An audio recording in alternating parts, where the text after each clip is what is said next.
Welcome to Jaya's homely kitchen. ഇന്ന് നമുക്ക് ഒരു മുട്ടക്കറി തയ്യാറാക്കാം. തേങ്ങ അരച്ച മസാല മുട്ടക്കറിയാണ് ഞാനിവിടെ തയ്യാറാക്കാൻ പോകുന്നത്. ഇത് ചപ്പാത്തിയുടെ കൂടെയും ചോറിൻ്റെ കൂടെയും ഫ്രൈഡ് റൈസിൻ്റെ കൂടെയൊക്കെ കഴിക്കാവുന്ന നല്ലൊരു കറിയാണ്. ഇതിന് വേണ്ട ഇൻഗ്രീഡിയൻസ്: 5 മുട്ട പുഴുങ്ങി വെച്ചിട്ടുണ്ട്, 2-2.5 ടീസ്പൂൺ വെളിച്ചെണ്ണ എടുത്തിട്ടുണ്ട്, ആവശ്യത്തിന് വെള്ളം, ഒരു മീഡിയം സൈസ് സവാള ചെറുതായിട്ട് കട്ട് ചെയ്ത് വെച്ചിട്ടുണ്ട്, ഒരു പച്ചമുളക് കട്ട് ചെയ്തത്, ഒരു തൊണ്ടൻ മുളക്, 5-6 കറിവേപ്പില, കുറച്ച് മല്ലിയില, ഒരു വലിയ കഷ്ണം ഇഞ്ചി ചതച്ചത്, 5-6 അല്ലി വെളുത്തുള്ളി ചതച്ചത്, ഒരു മീഡിയം സൈസ് തക്കാളി കട്ട് ചെയ്ത് വെച്ചിട്ടുണ്ട്, ഒരു 10 ചെറിയ ഉള്ളി ചെറുതായിട്ട് കട്ട് ചെയ്ത് വെച്ചിട്ടുണ്ട്. പിന്നെ വേണ്ടത് 3 ടേബിൾ സ്പൂൺ തേങ്ങ, 1/4 ടീസ്പൂൺ കടുക്, ഒരു വലിയ കഷ്ണം പട്ട, 1/2 ടീസ്പൂൺ പെരിഞ്ജീരകം, 2 ടീസ്പൂൺ മുളക് പൊടി, 1/4 ടീസ്പൂൺ മഞ്ഞൾപ്പൊടി, 1 ടീസ്പൂൺ മല്ലിപ്പൊടി, കുറച്ച് ഗരം മസാല, ആവശ്യത്തിന് ഉപ്പ്. ഒരു പാൻ ചൂടാകുമ്പോൾ എണ്ണ ഒഴിച്ചു കൊടുക്കാം. കടുക് പൊട്ടിക്കാം. പട്ടയും പെരിഞ്ജീരകവും ചേർത്ത് കൊടുക്കാം.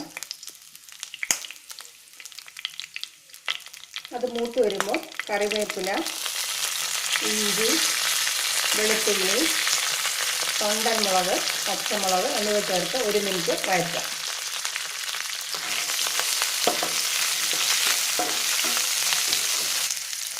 സവാളയും ചെറിയ ഉള്ളിയും ചേർത്ത് 2-3 മിനിറ്റ് നന്നായിട്ട് വഴറ്റണം. സവാള നന്നായിട്ട് വാടി വരുമ്പോൾ തക്കാളിയും ഉപ്പും കൂടെ ചേർത്ത് കൊടുക്കാം.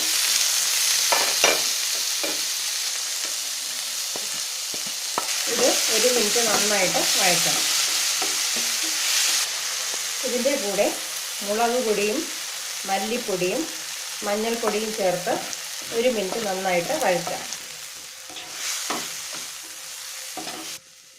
ഇതിൻ്റെ കൂടെ മുട്ടയും കൂടെ ചേർത്ത് 1 മിനിറ്റ് വഴറ്റാം. 1 ഗ്ലാസ് വെള്ളം ഒഴിച്ച് അടച്ചു വയ്ക്കാം. നന്നായിട്ട് ഇളക്കി അടച്ചു വയ്ക്കാം.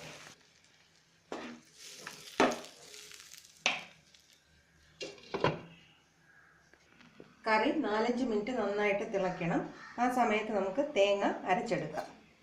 തേങ്ങ കുറച്ച് വെള്ളവും ചേർത്ത് നന്നായിട്ട് അരച്ചെടുക്കണം. തേങ്ങ നന്നായിട്ട് അരച്ചെടുത്തിട്ടുണ്ട്. കറി നന്നായിട്ട് തിളയ്ക്കുന്നുണ്ട്. കുറച്ചും കൂടെ കുറുകി വരുന്നത് വരെ അടച്ചു വെച്ച് വേവിക്കാം. കറി കുറച്ച് കുറുകി വരുന്നുണ്ട്. ഈ സമയത്ത് നമുക്ക് തേങ്ങ അരച്ചതും കൂടെ ചേർത്ത് കൊടുക്കാം. ഇനി 3-4 മിനിറ്റ് ഈ മസാലയൊന്ന് മൂത്ത് കിട്ടണം. ഏകദേശം കുറുകിയ ഒരു ഗ്രേവി ആയിട്ടുണ്ട്. കുറച്ചും കൂടെ ഗ്രേവി കട്ടിയാണെന്നുള്ളപ്പോൾ 1-2 മിനിറ്റും കൂടെ ഗ്യാസ് ഓൺ ചെയ്ത് വെച്ച് തിളപ്പിച്ചെടുക്കാം. ഞാനിപ്പോൾ ഗ്യാസ് ഓഫ് ചെയ്യാൻ പോവാണ്. കറി ഏകദേശം തയ്യാറായി കഴിഞ്ഞു. ഇനി നമുക്ക് ഗരം മസാലപ്പൊടിയും മല്ലിയിലയും ചേർത്ത് കൊടുക്കാം.